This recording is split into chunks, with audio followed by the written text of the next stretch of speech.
राजस्थान की तपती दोपहर बीत चुकी थी।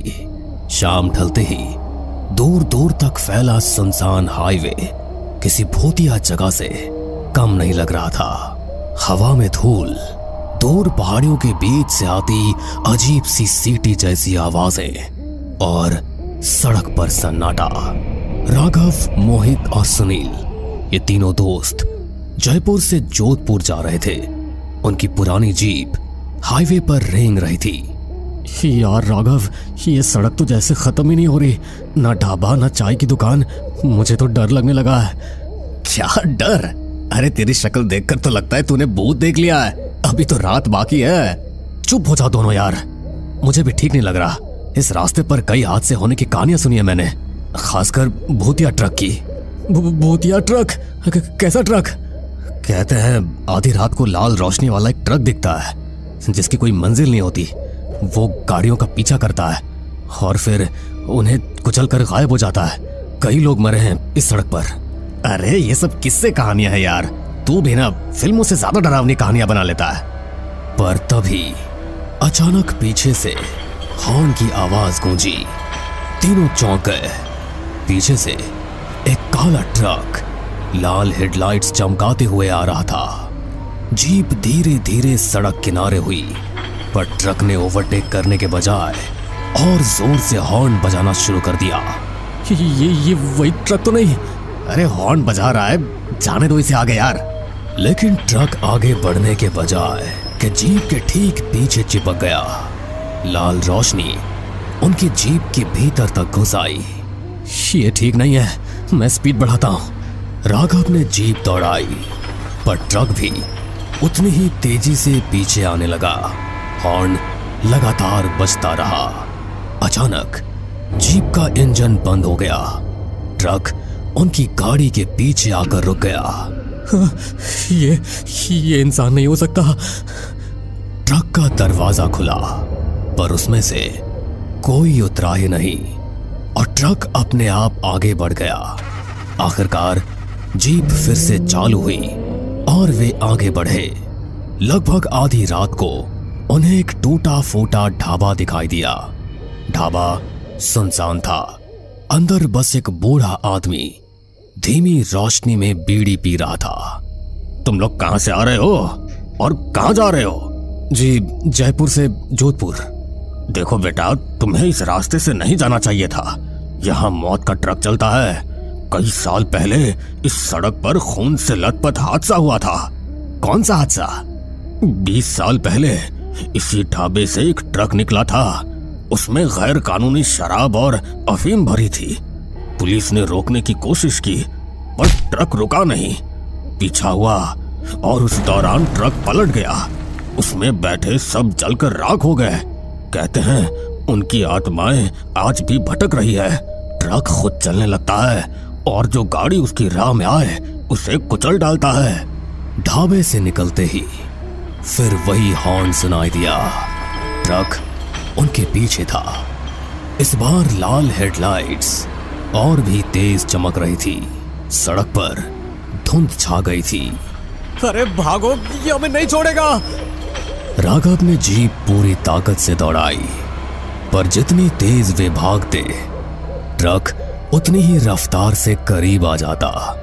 अचानक ट्रक हवा में गायब हो गया। जीप के सामने खाली सड़क थी। तीनों ने राहत की सांस ली, पर तभी धड़ाम, ट्रक अचानक उनकी जीप के ठीक सामने प्रकट हुआ। जीप धड़ाक से पलटी खाकर सड़क किनारे जा गिरी। जब उनकी आंख खुली तो उन्होंने खुद को एक छोटे से गांव में पाया। गांव वाले उन्हें एक झोपड़ी में ले आए थे। बेटा, तुम्हें किस्मत बचाकर लाई है। वो ट्रक हर किसी को मौका नहीं देता। आखिर ये ट्रक है क्या? देखो, वो कोई साधारण ट्रक नहीं है। उसमें मरने वालों की आत्माएं कैद है। हर अमावस की रात उनका कहर और बढ़ जाता है। आज अमावस है। गांव के लोग उन्हें पास के थाने ले गए। थानेदार ने भी वही किस्सा दोहराया। देखो, वो ट्रक पुलिस से बचकर भाग रहा था। मेरे पिता उस पीछा करने वाली टीम में थे। हादसे में कई पुलिस वाले भी मारे गए। आज भी उनकी चीखें सुनाई देती है। अचानक थाने का बल्ब टिमटिमाने लगा। बाहर से वही हॉर्न गूंजा। थानेदार के चेहरे पर पसीना छलक आया। रात गहराती गई। ट्रक गांव के बाहर खड़ा था, जैसे किसी का इंतजार कर रहा हो। राघव ने हिम्मत दिखाई। अगर हम भागते रहेंगे तो ये पीछा करता रहेगा। हमें इस रहस्य का अंत करना ही होगा। वे तीनों गांव के पुजारी के पास गए। मेरी बात ध्यान से सुनो। उस ट्रक के टायरों में अभी भी उस रात का खून लगा है। जब तक उसे गंगा जल से शुद्ध नहीं किया जाएगा, आत्माएं शांति नहीं पाएगी। पर ध्यान रहे, पास जाना मौत को बुलाने जैसा है। आधी रात तीनों दोस्त, थानेदार और पुजारी सब मिलकर ट्रक की ओर बढ़े। ट्रक की लाल हेडलाइट्स जल उठी। हॉर्न इतनी जोर से गूंजा कि सबके कान फटने लगे। ट्रक अचानक खुद चलने लगा। उसकी रफ्तार बवंडर जैसी थी। राघव ने गंगा जल ट्रक के टायरों पर छिड़क दिया। जैसे ही गंगा जल टच हुआ, ट्रक से आग की लपटें उठी। अंदर से चीखों की आवाज आने लगी। हमें शांति दो, हमें शांति दो। पूरे गांव में धमाका गूंजा। ट्रक राख में बदल गया। क्या अब ये खत्म हो गया? शायद हाँ, लेकिन आत्माएं हमेशा वहीं लौटती है जहां से उनका सफर अधूरा रह गया हो। उसी वक्त दूर कहीं से फिर वही हॉर्न की आवाज आई। वे एक दूसरे का चेहरा देखने लगे। क्या सच में ये अंत था या बस एक और शुरुआत? रात गुजर गई थी, लेकिन गांव वालों की बेचैनी कम नहीं हुई थी। सुबह की पहली रोशनी में जब राघव, मोहित और सुनील बाहर निकले तो उन्होंने देखा गांव के कई घरों के दरवाजों पर नींबू, मिर्च और लाल धागे बंधे थे। ये सब क्या है? ये हमारी सुरक्षा है बेटा। जब वो ट्रक प्रकट होता है तो उसके साथ मरे हुए लोगों की आत्माएं भी घरों के आसपास मंडराने लगती है। ये टोटके उन्हें दूर रखते हैं। मतलब ट्रक के साथ और भी भूत आते हैं? हाँ बेटा, कई बार तो लोगों ने धुएं से निकली परछाइयों को सड़कों पर चलते देखा है। वे उसी ट्रक में मरे हुए लोगों की आत्माएं हैं। गांव से निकलकर वे सड़क पर पहुंचे। वहां की हालत देखकर उनके कदम रुक गए। सड़क पर अब भी सूखे खून के धब्बे फैले हुए थे। टायरों के निशान मानो उस रात की चीखें सुना रहे हो। ये सब सच्चाई है। हम किसी खेल में नहीं फंसे। ये मौत का रास्ता है। अचानक सुनील ने दूर इशारा किया। सड़क किनारे एक टूटी हुई जीप पड़ी थी, जिसके शीशे खून से रंगे थे। ये किसी और हादसे का निशान है। देखिए, वो जीप परसों रात की है। 4 लोग मरे हैं, पर उनके शव कभी मिले ही नहीं। शाम ढलने लगी। गांव वाले बार बार चेतावनी दे रहे थे कि आज रात घर से बाहर न निकलें, पर राघव ने ठान लिया था कि उसे इस रहस्य का अंत करना ही होगा। रात के अंधेरे में जब वे गांव की सीमा पर पहुंचे तो अचानक चारों ओर धुंध छा गई। धुंध में काले काले धुएं जैसी परछाइयां हिलने लगी। ये इंसान नहीं है। परछाइयां धीरे धीरे पास आने लगी। उनके कानों में कराहने की आवाजें गूंजने लगी। हमें शांति दो, हमें शांति दो। अचानक एक परछाई ने मोहित का हाथ पकड़ लिया। उसका शरीर बर्फ जैसा ठंडा हो गया।